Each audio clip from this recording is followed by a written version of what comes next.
2장 8절에서 21절 말씀 교독합니다. 그 지역의 목자들이 밤에 밖에서 자기 양떼를 지키더니 주의 사자가 곁에 서고 주의 영광이 그들을 두루비침에 크게 무서워하는지라. 천사가 이르되 무서워하지 말라. 보라, 내가 온 백성에게 미칠 큰 기쁨의 좋은 소식을 너희에게 전하노라. 오늘 다윗의 동네에 너희를 위하여 구주가 나셨으니 곧 그리스도 주시니라. 너희가 가서 강보에 쌓여 구유에 뉘어 있는 아기를 보리니 이것이 너희에게 표적이니라 하더라. 호련히 수많은 천군이 그 천사들과 함께 하나님을 찬송하여 이르되 지극히 높은 곳에서는 하나님께 영광이요 땅에서는 하나님이 기뻐하신 사람들 중에 평화로다 하니라.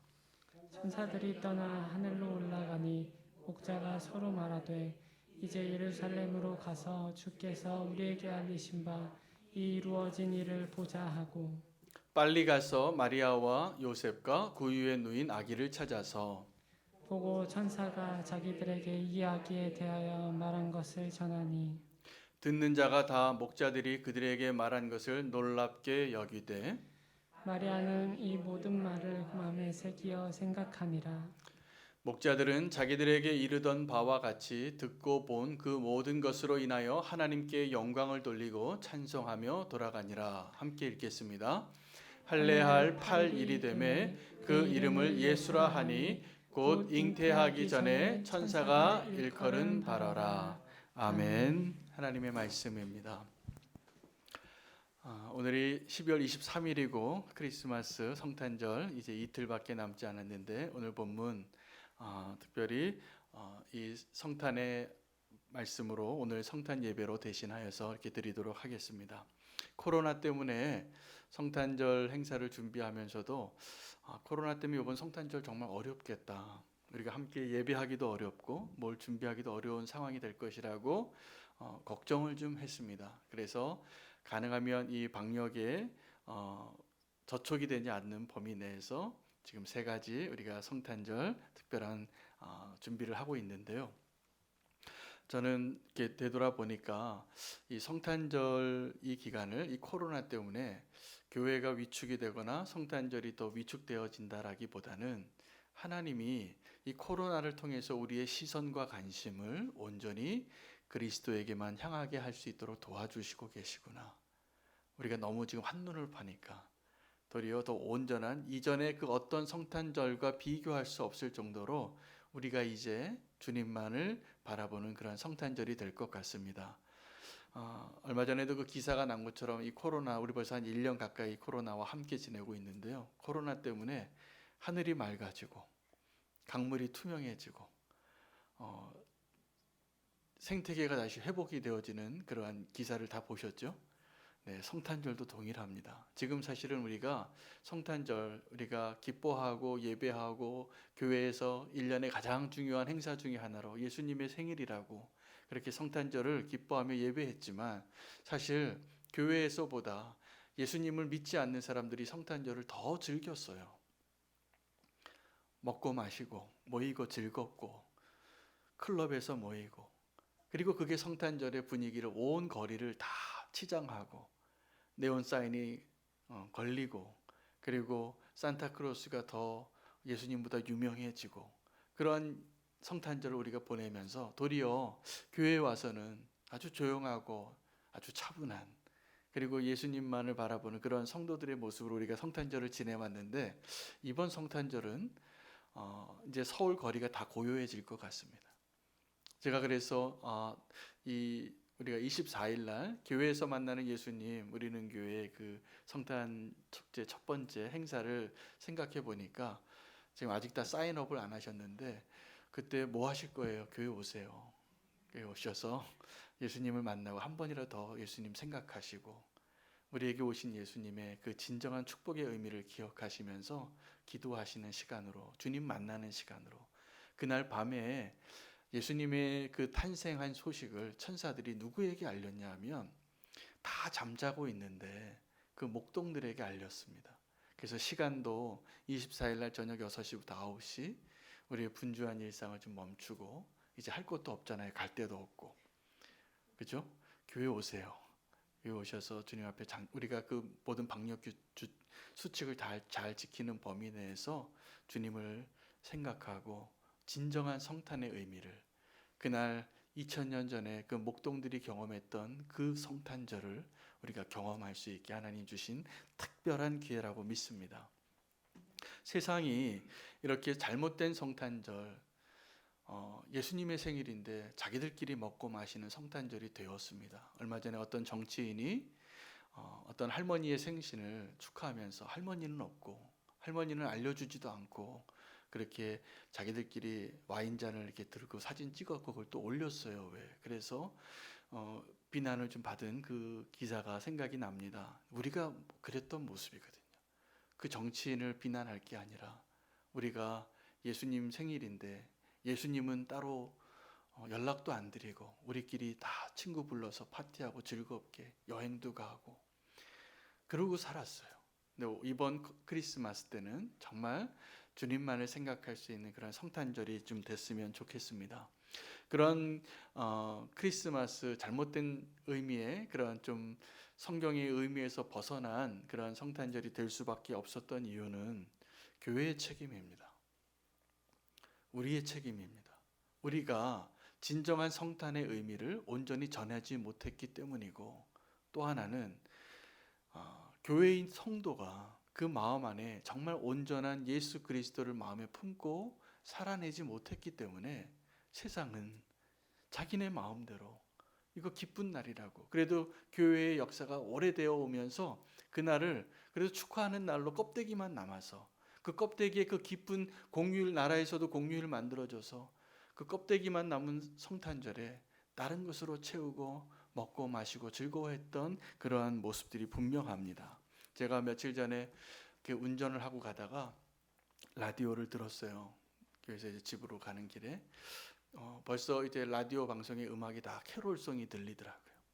캐롤송이 다 들리는데 그 음악 전문가 한 분이 게스트로 나와서 무슨 얘기를 하냐면 지금까지 역사상 가장 히트가 된 캐롤송이 무엇인지 아냐고 소개를 하더라고요. 여러분 혹시 아세요? 역사상 가장 많은 사람에게 사랑받고 불려진 캐롤송이 성경 찬송가에 나오는 노래가 아니라 머라이어 캐리가 부른 노래예요. 근데 거기 예수님이 없어요. 내가 원하는 것은 당신이에요. 이 성탄절에 내가 원하는 건 당신뿐이에요. 그러면서 그 아주 히트친 그 가수의 이야기를 하면서 그 곡이 너무나 히트를 쳐서 지금도 가장 많은 돈을 번 노래래요. 그 노래가 계속 들려질 때마다 뭐 이렇게 수익이 나올 텐데 그 이야기를 소개하는데 우리가 정말 예수님 없는 성탄절을 너무 많이 보냈구나. 그리고 세상에서도 이렇게 예수님 없는 성탄절, 그 가수가 이번에 또 새로운 곡을 냈는데 제목이 산타예요. 성탄절 캐롤송으로. 예수님은 우리가 정말 너무 없어져 버린 그런 성탄절을 우리가 보내고 있는데, 오늘 우리가 다시 한번 예수님 앞에 집중하고 예수님 앞에 초대받아서 나아가고, 그리고 천사가 우리에게 전해준 그 소식을 깨어서 유일하게 들었던 그 목동이 되어서 주님 앞에 경배하고 우리의 마음과 정성을 다하여 가장 소중하고 가장 기억에 남는 크리스마스가 되기를 축복합니다. 그런 성탄은 우리가 만드는 거예요. 우리가. 그래서 그런 기회를 드리겠습니다. 내 마음의 가장 진솔한 고백을 주님 앞에 유언을 쓰듯이 좀 준비해 보세요. 하나님, 주님 정말 내게 어떤 분이십니다. 주님이 정말 내게 어떤 의미이십니다. 그것을 고백할 수 있는, 그래서 주님 앞에 연애 편지 쓰듯이 좀 쓰세요. 그리고 그 편지를 주님께 보내드리는 기도로, 편지로 그러한 기회를 우리가 한번 누렸으면 좋겠습니다. 예수님이 태어나신 그날에 그 예수님이 인간으로 오셨는데, 하나님의 아들이 인간으로 오시는데 한 여인의, 그것도 처녀의 몸에 태어나시는 그 놀라운 역사가 일어날 때, 그 사건은 인류 역사상, 아니 창조 역사상 기적 중의 기적이잖아요. 그리고 그 일이 일어날 때 천사가 전해준 바에 의하면 하늘에서는 천군 천사가 함께 웅장한 찬양을 불렀다는 거예요. 이 땅에 하나님이 인간으로 오신 것으로. 너무나 기쁜 소식이에요. 그런데 이 땅에서는 그 소식을 들은 사람이 목동들밖에 없었다는 거예요. 그리고 동방박사가 그 징조를 따라서 선물 가지고 왔던, 그래서 그 말구유에는 다른 사람이 아무도 없이 그 목동들과 동방박사밖에는 이 예수님의 탄생을 알고선 기뻐해 주는 사람이 없었다는 안타까운 사실입니다. 지난주 토요일이었습니다. 토요일에 제가 새벽 기도가 없기 때문에 집에서 요즘 해가 늦게 뜨더라고요. 저 더 일찍 깼는데 아침에 이제 컬럼을 보내드리고 말씀을 다시 한번 이렇게 묵상하고 있는데 창밖으로 도시에 새벽에 동력이 그 해가 뜨는 그 광경을 볼 수 있는 기회를 얻었어요. 저는 새벽기도 섬기느라고 계속 그걸 못 봤던 거죠. 근데 그날 그 창에는 이 도시의 건물들이 까맣게 다 그림자가 져 있고 하늘이 그날따라 하도 맑아서 파랗더라고요. 그런데 해가 뜨는 거예요. 근데 해가 아직 보이지도 않는데 그 까만색과 파란색 사이에 그 지평선에 불그스름한 노란색이 쫙 번져나가는데 정말 고요한데 웅장하더라고요. 저는 그때 그 광경을 보면서 이 소름이 돋았어요. 지금 다 잠자고 있는 새벽에 다 아직 하루의 일과가 시작되어지지 않는 그 시간에 해가 뜨는데 하나님께서 지금 운행하시는구나. 하나님 살아계시는구나. 누군가에게는 대답하지 않아서 하나님이 살아계신가 의문이 나는 사람도 있겠지만 내가 저 광경을 보니까 하나님 살아계시고 역사하고 계시고 하나님이 위대하시더라고요. 그 광경을 보니까. 여러분, 우리가 크리스마스 때 우리 그런 믿음의 눈이 필요합니다. 세상은 알지 못해도 이 고요한 가운데 하나님께서 우리의 구원을 위하여 이 위대한 일을 행하셨는데 예수 그리스도께서 이 땅에 태어나신 것은 그 태양이 떠오르는 그 광경과 같이 정말 어마어마한 일이잖아요. 그것을 깨트리고 이 하나님께서 이 땅에 태어나신 그 놀라운 사건을 다른 사람은 모르는데 저는 그날 느꼈어요. 그 새벽에 하나님이 살아계시고 역사하고 계시고 하나님의 구원의 역사가 이루어지고 있구나. 하나님의 나라의 소식에 대해서 놀랍게도 많은 사람들이 이 위대한 일, 어마어마한 일들이 일어나는데 이 세상은 고요해요. 알지 못하고 지나가는 사람들이 너무나 많아요. 지금도 하나님 나라의 놀라운 역사가 이루어지고 있을 때 어떤 사람은 여러 가지 다른 이유로 잠을 자고 있거나 아니면 너무나 분주해서 하나님의 그 손길과 그 놀라운 은혜의 역사들을 보지 못하고 지나갈 때가 너무나 많은 것 같습니다. 하나님 나라의 소식에 왕따가 되지 마시기를 바랍니다. 엠마오로 가는 제자가 그 가는 길에 한 25리 정도 가는데 글로바가 예수님을 만나고 동행을 하는데도 이분이 예수님인 걸 몰랐습니다. 그리고 두 사람이 얘기하고 가는데 너희가 지금 무슨 얘기를 하느냐? 그때 예수님이 이렇게 질문하니까 하던 얘기를 들었는데도 모르는 사람인 것 같으니까 아니 지금 이 예루살렘에 그 예수라는 사람에 대한 사건을 당신만 모르고 이렇게 얘기하는 거예요. 그런데 사실은 그 사람이 예수님이었어요. 여러분 우리가 성탄절에 이러한 모습이 되면 안 됩니다. 예수님 옆에 계신데 예수님인 줄 모르고 나중에 그 제자들이 그렇게 고백해요. 우리가 그 사람과 이야기할 때 우리의 마음이 뜨겁지 아니하더냐. 여러분 이번 성탄절에는요 내가 분주해서 몰랐고 내가 내 문제에 너무 집착해서 몰랐던 그러나 지금 내 곁에서 내 마음을 뜨겁게 하셨던 그 예수님을 꼭 만날 수 있기를 축복합니다.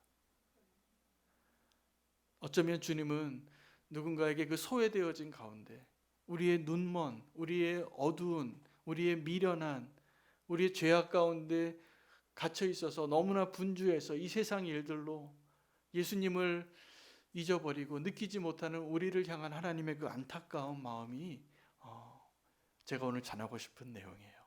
성탄절에 우리가 오늘 꼭 기억해야 될 두 가지가 있는데요. 하나님께서 우리에게 오신 그 성육신의 사건, 예수님께서 탄생하신 성탄절의 의미에는 두 가지의 예수님에 대한 비밀을 발견하는 책임이 우리에게 있습니다. 하나는 예수님의 겸손함입니다. 예수님의 겸손함이 이 성육신 사건의 본질이에요. 예수님은 이 땅에 우리에게 오시는데, 우리를 구원하기 위하여 우리의 모든 것을 함께 경험하고 그것을 구원하기 위해서 오시는데, 예수님이 택하신 방법이 너무나 겸손한 거예요. 또 하나는 우리의 가난함이에요. 예수님이 그 땅에 오실 때 아마도 요셉과 마리아가 그렇게 가난하고 평범한 사람이었겠죠. 방을 찾는데 아기가 태어나려고 하는데 그 산모를 데리고 방 하나 내주지 않는, 방 하나 얻을 수 없는 가난한 자였어요. 그래서 어떻게 마구간에 들어가서, 그래서 그 말구 위에 예수님을 뉘우고, 그때 하객은, 그 축하하는 사람은 목동들과 동방박사밖에 없었다는 이야기가 성경의 탄생 기사예요. 영적으로는 하늘에서 이 창세 이후에 이런 일이 있을 수 있을까, 그런 놀라운 기적이 일어나는 그 순간에 이 세상에서는 아무도 몰랐다는 거죠. 여러분, 오늘 우리도 그럴 수 있지 않겠습니까? 우리가 정말 하나님께서 우리 가운데 오셔서 너무나 겸손하게 오셔서 우리가 알지 못하는 거예요. 그 겸손하신 그 예수님은 놀라운 하나님의 능력의 실체이십니다. 여러분, 예수님이 어떤 분이신가? 저는 요즘 예수님을 묵상하면 할수록 예수님 너무 겸손하시다. 우리는 교회가 어떠한 모습으로 인정받기를 원할까? 제가 담임 목사로서 제가 갖고 있는 기도 제목이 있고 소망이 있는데, 예수님 닮아가는 거예요. 근데 예수님 닮아가는 것 중에서 어떤 모습을 우리에게 하나님이 가장 많이 말씀하시는가? 겸손함이에요. 그리스도인의 그 모습 가운데 우리가 예수님을 닮아가야 할 가장 중요한 모습, 성육신 사건 자체가 예수님의 겸손함을 상징하는 놀라운 영적인 사건인 거예요. 그런데 이 겸손함은 그냥 되지 않습니다. 능력이 있을 때만 가능하더라고요. 정말 강해야지만 겸손해질 수 있는 거예요. 예수님은 하나님이시기 때문에, 그래서 예수님이 겸손해지실 수 있었던 그 이유는 하나님이시기 때문이에요. 인간들은 자꾸 더 겸손과 정반대의 방향으로 살고 싶고 나아가고 싶습니다. 저와 여러분이 똑같습니다. 근데 하나님은 우리를 사랑하시기 때문에 우리를 구원하시려고 가장 낮은 곳에 오시는 거예요. 여러분, 가끔 겸손해지실 때 있죠? 저도 가끔 겸손해집니다. 그러면 제가 가끔 겸손해지고 제가 소망이 있어요. 뭐냐면, 누가 내 겸손을 좀 안 알아주나? 나 지금 겸손한데. 나 지금 겸손한데 누가 내 겸손을 좀 알아줬으면 좋겠다라는 이런 천박한 생각이 들어요. 근데 예수님은 겸손해지시고, 우리는 겸손해지고 누가 좀 날 좀 알아줬으면 좋겠다라는 이런 영적인 교만함이 싹트지만, 예수님이 원하시는 것은, 그렇게 겸손해지셔서 예수님이 원하시는 것은 너희가 나를 좀 닮았으면 좋겠다입니다. 여러분, 겸손하다는 것은 겸손한 척하는 것과 다른 것입니다. 겸손을 교만과 비교하지 마세요. 교만은 너무 차이가 나요. 근데 우리가 정말 비교해야 될 것은 겸손과 겸손한 척하는 것입니다. 제가 겸손한 척하는 사람들 많이 봤고, 저의 모습 가운데 겸손한 척이 너무 많은 거예요. 이번 성탄절에 저와 여러분이 진정한 겸손의 기쁨을 누릴 수 있고, 진정한 겸손의 능력을 소유할 수 있는 자가 되시기를 축복합니다. 예수님의 겸손은 인간의 손에 자기를 내어줄 정도로 겸손하시는 거예요. 여러분, 아기로 태어나셨다는 것, 하나님이신데 예수님이 이 땅에 오실 때 구름 타고 오실 수 있잖아요. 올라가실 땐 구름 타고 가셨어요. 그럼 오실 때도 좀 한 33년 살 동안에 늙지 않고 동안으로 사시면서 33년을 구름 타고 오셔서 하실 일 다 하시고 제자 삼고 세례 베푸시고 병 고치시고 말씀을 선포하시고 천국이 가까웠다고 말씀하실 수 있음에도 불구하고 예수님이 얼만큼 겸손하시냐면 여인의 몸에 태어나시는 거예요. 여러분 아기를 키워보셨을 겁니다. 우리 자녀를 키워보면 그 자녀는 부모에게 전적으로 의존한 상태로 이 땅에 삶을 시작합니다. 재워주고 먹여주고 보살펴주고 뭐 하나라도 잘못되면 안절부절한 그런 엄마의 사랑을 받아야 돼.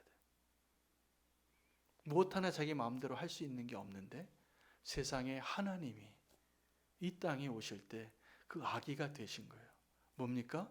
내 자신을 인간의 손에 내어 맡기신 거예요. 여러분 누군가에게 나의 권리와 나의 것을 내어 맡겨 보신 적이 있습니까? 나의 소중한 거 누구에게 맡기면 그거 잘못될까 봐 잠이 안 오잖아요. 내 소중한 아이를 누구에게 맡겨 보세요. 신경이 너무나 많이 쓰이잖아요. 하나님은 자기 생명을 전혀 믿을 만할 것 같이 안 보이는 인간에게 자기의 삶을 다 내어 맡기고 오셨다는 사실이에요. 더 나아가서 예수님의 겸손함이 위대한 것은 인간의 명령에 순종하는 하나님이에요.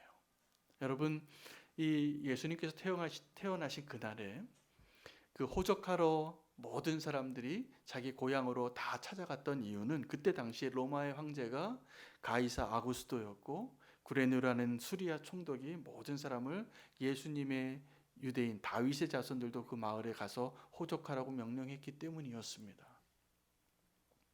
그런데 예수님은 그날 그 자리에 태어나기 위하여 인간의 명령에 순종하는 하나님의 모습으로 오셨다는 사실이에요. 구약에 그 예언했던 메시아가 오는데 하나님의 약속이 성취되어지는데 인간의 황제와 총독이 명령한 그 질서와 그 법을 지키기 위하여 순종하는 그 아버지와 어머니의 발걸음 가운데 나사렛에서 베들레헴으로 간 거예요. 그리고 거기에서 마구간에 남의 동네니까 잠잘 때도 자기네 집에 있었으면 아마 그래도 마구간에서 태어나진 않으셨을 거예요. 그런데 그 명령에 순종합니다.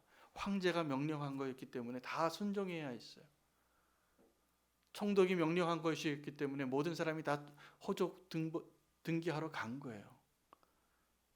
그리고 그 자리에서 예수님이 이 땅의 삶을 시작하시기로 정하신 거예요.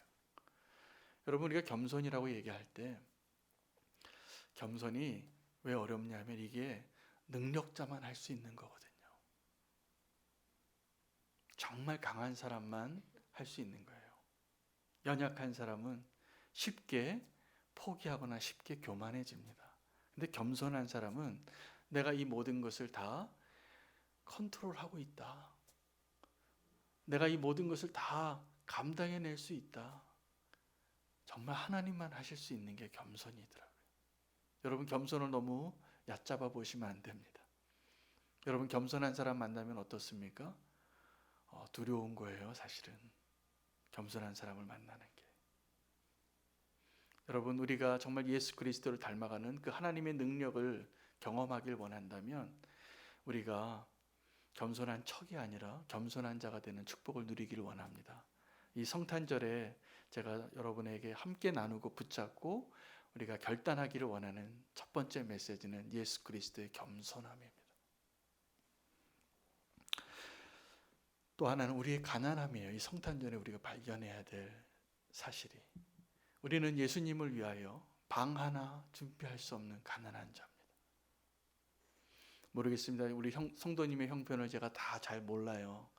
통장에 잔고가 얼마 있는지 모르고 집 문서가 몇 개 있는지 모르는데 많은 분들이 이런 생각을 합니다.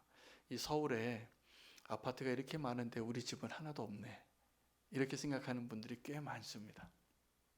꽤 많은데 예수님은 어떻게 사셨냐 하면 머리 둘 것 하나 없는 자로 사셨어요. 태어나실 때부터 돌아가실 때까지. 우리가 근데 우리의 삶이 좀 가난할 수는 있겠습니다.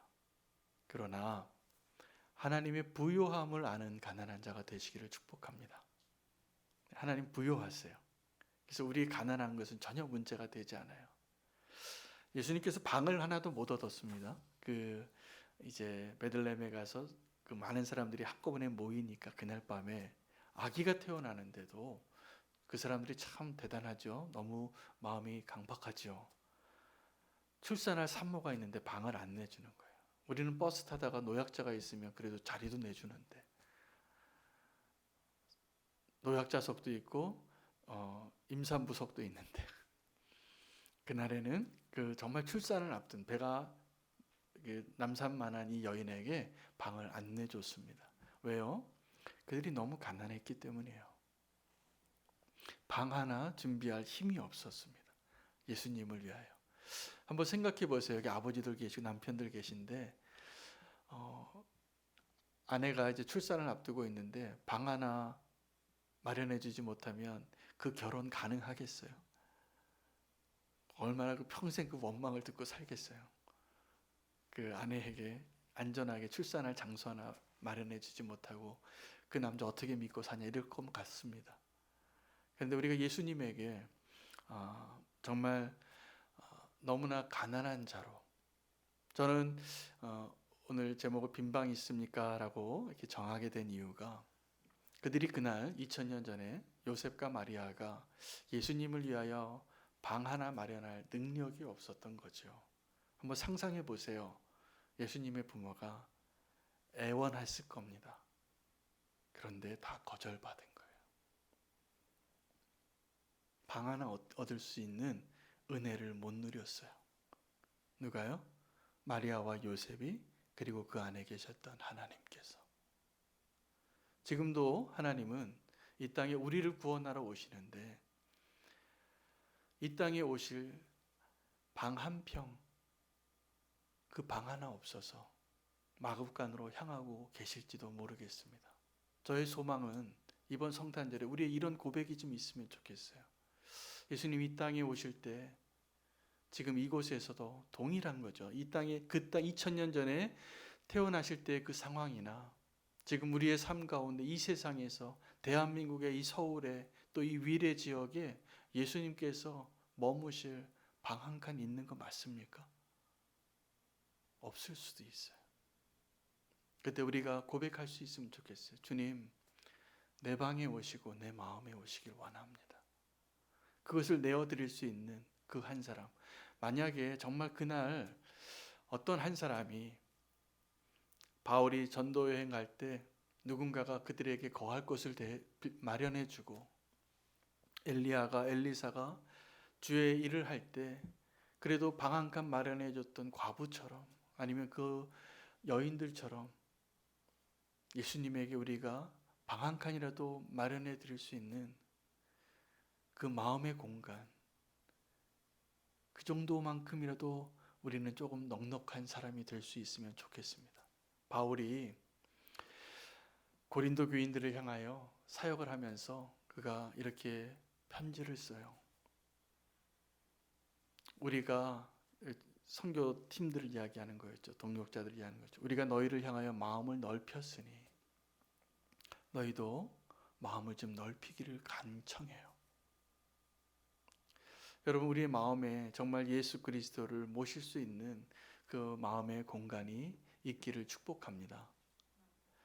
실제로 그 방 한 칸 내주지 못했던 모습으로 예수님께서 2000년 전에 이 땅에 오셨어요. 약속하신 그 날에, 그 장소에 유대 민족이 아무도, 오늘도 우리는 어쩌면 우리가 세 번째 행사잖아요. 그 세 번째 프로그램, 길거리에서 만나는 예수님. 어쩌면 예수님께서 지금 이 성탄절에도 길거리를 헤매고 방 하나 얻지 못해서 마곡간으로 향하고 있을지도 모르겠습니다. 근데 그 일을 우리가 한번 찾아 나서서 마을별로 방 한 칸 없어서 방황하고 있는 그 누군가에게 그분을 예수님이라고 생각하고 우리가 방을 내줄게요 라고 고백할 수 있는 마음으로 사랑을 흘려보내자는 거예요. 그런 마음으로 꼭 그 세 번째 행사를 준비하시길 바라고, 그 한 사람을 예수님이라고 대하고 은혜를 경험하실 수 있도록 은혜를 나눌 수 있기를 축복합니다. 하나님을 향하여 인색한 거예요. 우리가 가난한 자를 향하여 인색한 것은 하나님을 향하여 인색한 거예요.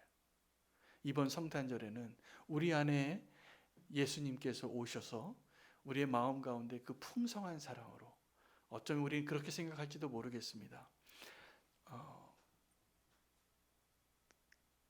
이러한 선물을 받을 자격이 있는가, 누군가가. 우리가 그 선물을 전달해야 할 그 사람이 이 선물을 받을 만하지 못할 분을 향하여 찾아가셔야 돼요. 왜냐하면 그것이 우리가 받은 은혜이기 때문에 그렇습니다. 바라기는 더 풍성한 은혜의 마음으로 예수 그리스도를 대하듯이. 여러분, 예수님 만나면 어떻게 대접하시겠어요? 5,000원짜리를 밥을 살까 7,000원짜리 밥을 살까 이 고민하시겠어요? 아니요. 저 같으면 내 모든 걸 다 드리겠어요. 내 옥합을 깨뜨리겠어요. 예수님이시라면 내가 받은 구원의 기쁨이, 감격이, 그 은혜가 얼마나 큰데.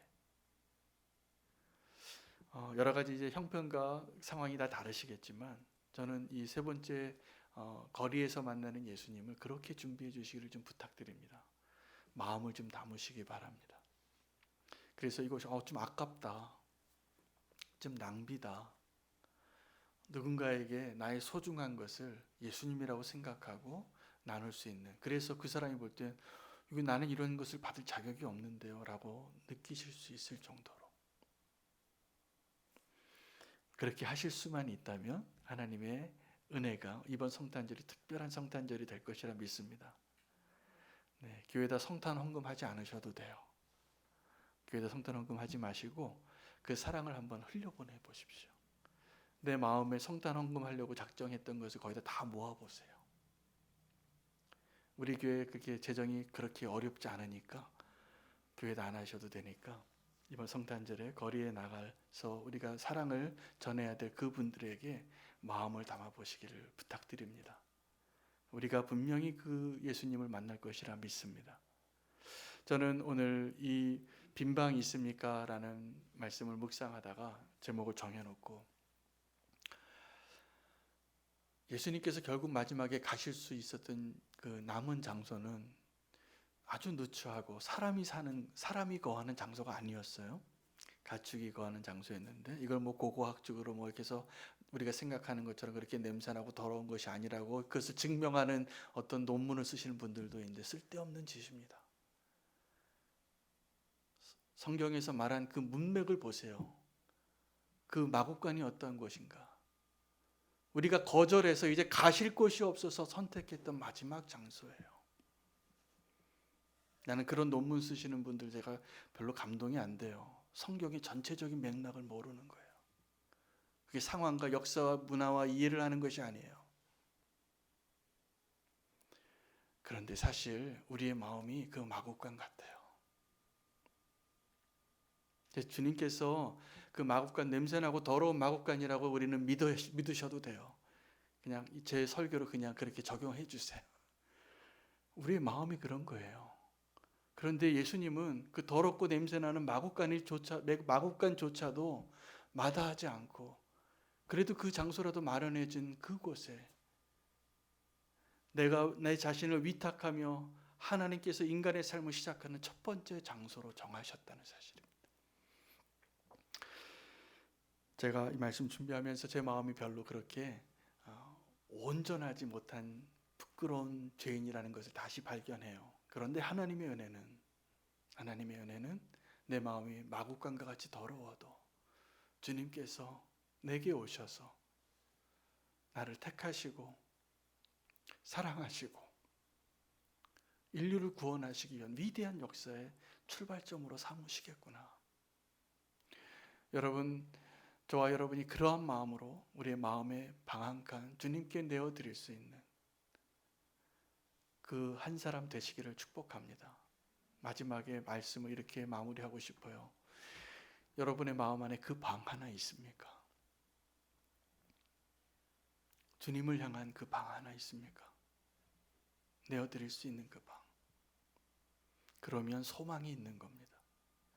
이제 주님이 나와 함께 거하시고 냄새나고 더럽고 이기적이고 교만하고 무너지고 쓸데없는 소망 없는 그러한 우리의 삶을 주님께서 내 마음에 거하시는 그 사실 때문에 우리의 삶이 바뀔 거라고 저는 믿습니다. 아멘.